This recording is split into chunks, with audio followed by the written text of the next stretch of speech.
Carbon and its compound में बहुत सारे छोटे छोटे टॉपिक्स जो हैं हम कवर कर चुके हैं। उसके बाद हम मूव करते हैं towards the most important topic of this chapter, that is nomenclature. तो ऑर्गेनिक केमिस्ट्री का बहुत इम्पोर्टेंट पोर्शन होता है nomenclature, because without the nomenclature हम किसी भी ऑर्गेनिक कंपाउंड को आइडेंटिफाई नहीं कर सकते। तो इस लेक्चर में हम स्टडी करेंगे कि नोमेनक्लेचर जो है वो डिफरेंट डिफरेंट ऑर्गेनिक कंपाउंड्स का कैसे किया जाता है और नोमेनक्लेचर की एक्चुअल में नीड क्या है, कि हमें क्यों नोमेनक्लेचर करना पड़ रहा है। तो हमें ये पता है कि जो ऑर्गेनिक कंपाउंड्स है वो मिलियंस ऑफ ऑर्गेनिक कंपाउंड्स आज की प्रेजेंट डेट में एग्जिस्ट करते हैं। तो हर ऑर्गेनिक कंपाउंड को इंडिविजुअली उसके नेम से याद रखना पॉसिबल नहीं है। मिलियंस ऑफ ऑर्गेनिक कंपाउंड्स हैं तो सबको अपने इंडिविजुअल नेम से याद रखना, एक कॉमन नेम से याद रखना पॉसिबल नहीं है। तो IUPAC जो international union of pure and applied chemistry है, उसने एक सिस्टमेटिक मेथड निकाला of the nomenclature of the organic compound, जिसके अंदर कुछ पर्टिकुलर सेट ऑफ रूल्स होते हैं जिनको फॉलो करके किसी पर्टिकुलर ऑर्गेनिक कंपाउंड को नेम दिया जाता है, and this process is known as the nomenclature. तो हम सबसे पहले कुछ उन सेट ऑफ रूल्स के बारे में पढ़ने वाले हैं कि वो क्या क्या रूल्स हैं या फिर क्या क्या प्रोसीजर्स है जो हमें फॉलो करने होते हैं वाइल नोमेनक्लेटिंग। तो पहला, identify the number of carbon atoms in compound, कि जिस कंपाउंड को, जिस ऑर्गेनिक कंपाउंड को हम नोमेनक्लेचर कर रहे हैं उसके अंदर नंबर ऑफ कार्बन एटम्स कितने हैं। क्लियर।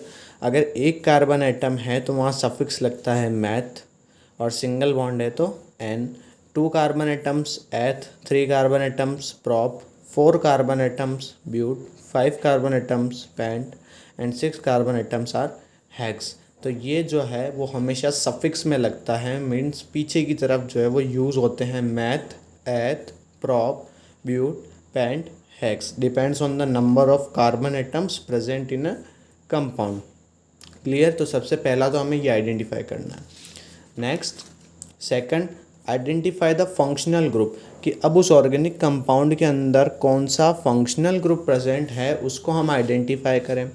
जैसे सबसे पहला क्या, हमारा डबल बॉन्ड प्रेजेंट है, देन वहाँ पर सफिक्स नहीं लगता और इन जो है वो सफिक्स में लगेगा, सॉरी प्रीफिक्स नहीं लगता और सफिक्स में ENE इन लगेगा। Similar with the triple bond, suffix आएगा आइन। क्लोरीन है तो प्रीफिक्स में क्लोरो, ब्रोमीन है तो प्रीफिक्स में ब्रोमो। एल्कोहल अगर फंक्शनल ग्रुप किसी ऑर्गेनिक कंपाउंड में प्रेजेंट है तो उसके लिए सफिक्स यूज़ होता है all. Aldehyde that is CHO functional group अगर किसी ऑर्गेनिक कंपाउंड में प्रेजेंट है तो उसके लिए सफिक्स यूज़ होता है एल। कीटोन अगर फंक्शनल ग्रुप किसी ऑर्गेनिक कंपाउंड में प्रेजेंट है तो वहाँ पर ऑन सफिक्स यूज़ होता है। और सिमिलरली कार्बोक्सिलिक एसिड के लिए ओइक एसिड सफिक्स जो है वो यूज़ किया जाता है। क्लियर। प्रीफिक्स जो है वो सिर्फ क्लोरीन और ब्रोमीन, क्लोरो ब्रोमो यूज़ होगा। तीसरा, name the compound by the following order. अब जब हमने number of carbon atoms identify कर लिए, the functional group is also identify, तो अब उसको किस ऑर्डर में हमें रखना है। तो सबसे पहले अगर कोई प्रीफिक्स है तो prefix, then the word root and the last one is the suffix is used. Clear. अब कुछ अलग अलग एग्जांपल्स हम समझते हैं इन सभी फंक्शनल ग्रुप्स को यूज़ करके कि किस तरह उनका नोमेनक्लेचर किया जाए। एग्जाम्पल में पहला हम देखते हैं डबल बॉन्ड, कि अगर सिर्फ डबल बॉन्ड किसी ऑर्गेनिक कंपाउंड में प्रेजेंट है, example CH3CH2CH double bond CH2। अब हमें यहाँ सबसे पहला नंबर ऑफ कार्बन एटम्स 4। अगर 4 कार्बन एटम्स हैं, 4 कार्बन एटम्स के लिए हम यूज़ करते हैं ब्यूट, तो हमने यूज़ किया ब्यूट। प्लस हमने देखा कि यहाँ डबल बॉन्ड है तो डबल बॉन्ड के लिए हम यूज़ करते हैं suffix ENE, then the compound is known as butene. Clear.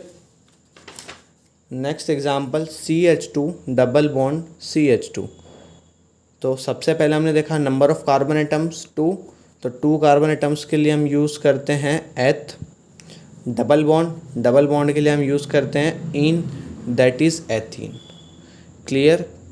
Next, triple bond का सेम फंडा, 2 कार्बन एटम्स एथ यूज़ हो जाएगा। ट्रिपल बॉन्ड के लिए यूज़ करते हैं आइन, तो ethyne. CH3C triple bond CH, सबसे पहले 3 कार्बन एटम तो प्रॉप, डबल ट्रिपल बॉन्ड तो आइन तो प्रोपाइन। क्लियर।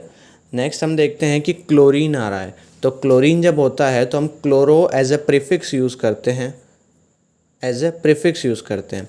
एग्जाम्पल से हम समझते हैं कि CH3 CH2 Cl, Cl chlorine group है, क्लोरो फंक्शनल ग्रुप है, तो हमने लिखा क्लोरो, प्रीफिक्स था तो आगे।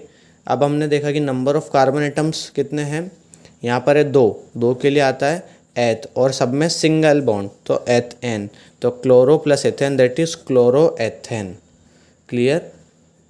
क्लोरो था वो आ गया प्रीफिक्स में, नंबर ऑफ कार्बन एटम्स 2, एथ और सिंगल बॉन्ड के साथ है तो ane, that is chloro ethane.